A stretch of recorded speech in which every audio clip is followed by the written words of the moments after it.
Hi, I'm Nikki, the Obsessive Bookseller. Welcome to my channel.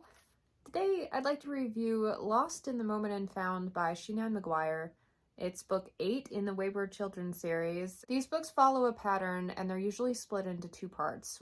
One where you're dealing with the real world situation of these kids, and the second half where they find their door and get introduced to a new world.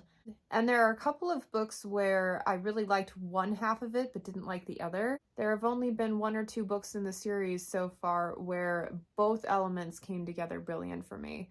So in this one, I loved the beginning. We got to know the character and she was in a really awful situation.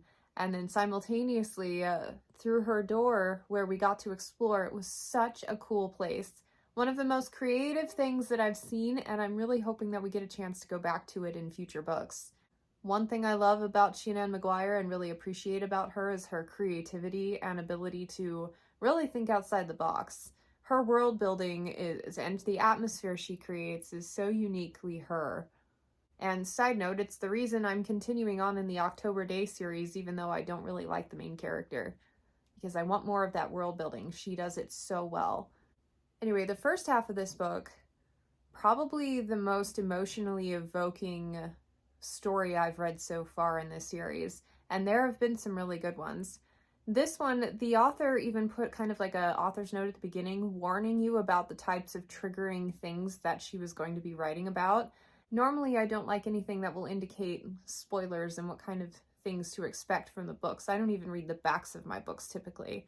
But for me, her perspective on that at the very beginning and her sharing a bit of her personal connection to the types of themes she would be writing about that are kind of hard to read made the book more personal and enhanced the story for me. There are some things going on in this poor child's life that I didn't even know were things that happened to people. So I'm reading it feeling horrified and also very grateful that I never went through any of that. It was very rich and evoking without being damaging to read. Like, she pushed it, but not too far. And that's another thing I love about her, is she is not afraid in this series to talk about things that are generally considered taboo, and to pay attention to issues that a lot of young girls face that no one talks about. I have never heard anybody have a commentary about some of the things and themes she is talking about in this series, and I think it is brilliant. And then we get to the door, the portal into another world, and this world is kind of more of a crossroads of worlds, and it takes place in a shop of forgotten things. And there are so many aspects of this world to discover, and the characters within it and the routines they have themselves in and their overall goal. It's just so cool. I can't give away more without talking spoilers, but this one gave me so much food for thought that it's one of the few where I finished it and thought, I really wish that this book had been longer. I want to know more. I want to go back to this world. I want to explore these themes even further. And it's amazing to me that she was able to pack such a good punch in such a small word count. Absolutely brilliant. In an Absent Dream is still my favorite, but yeah, the longer I sit on this one, the more I think fondly of it. I really enjoyed it. In fact, I wasn't even supposed to pick it up until December, because it doesn't come out until January. But last month I got it in the mail and I thought, okay, I'm just gonna read a chapter. Maybe a chapter a day, it's fine. Yeah, fast forward 3 hours later and I've finished the book. Anyway, 4.5 out of 5 stars. Really loved this one. It's another shining moment in the series so far. And the last one was pretty good too. So she is gaining a ton of momentum with me. The only thing I haven't liked so far in her series is her Jack and Jill tales, and those are her favorites. So as long as we don't get too many more of those and stick to more of this kind of stuff, I'm golden. Let's talk about other books you might like. An Accident of Stars by Foz Meadows. It's part of a 2-book series. I don't know if there was planning to be more or if it was intended as a 2-book series, but that's all we have. And the reason I recommend this one is this author is also not afraid to kind of push the boundaries on things that we don't talk about a lot in society, to a much more subtle degree. But it's also a portal fantasy with a really cool world building and exploration, and that is why I am recommending that if you liked this Wayward series.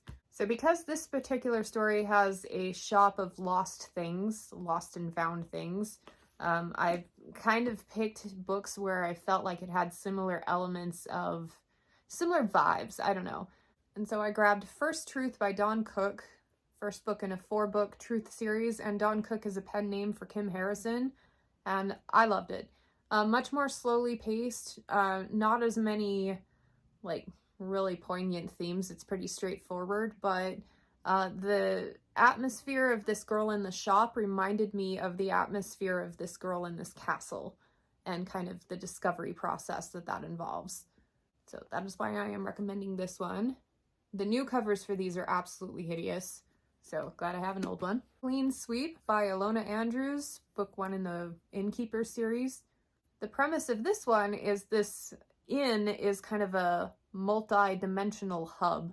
So it's where people pass through on their way into different portals to different worlds, a crossroads of sorts. And that's exactly what was in this book here. And I felt like even more so, if you really like that element about that other book, then this one will give you so much stuff to sink your teeth into. Lots of cool exploration and creatures, and I just, yeah, thought it was really cool. So that's a really good comparison. Because the Wayward Children series is kind of weird, I pulled an urban fantasy, Blood Engines by T.A. Pratt, first book in the Marla Mason series. One of my all-time favorites, but the creativity, especially in the second book, and the types of vibes are very similar, and I think if you like one, you'll like the other. Weird stuff, like if you've made your way to this point in the Wayward series, then you're okay with weird stuff. There's a lot of that in here, so just go with it, but it's pretty dang good. And then Howl's Moving Castle. I just barely finished this one. I very much preferred the movie, but I think the character growth and the general vibes of the story and the willingness to kind of just go with the fanciful elements of it, I think will appeal to you. So, and actually, if you really liked Howl's Moving Castle, you might try the Wayward Children series.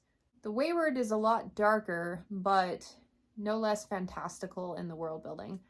And there you have it. Thank you so much for joining me on this review. I'd like to take a minute to thank my patrons. Thank you so much for all of your support and comments and love. I really appreciate it. Thanks again, and I hope to catch you next time. Bye.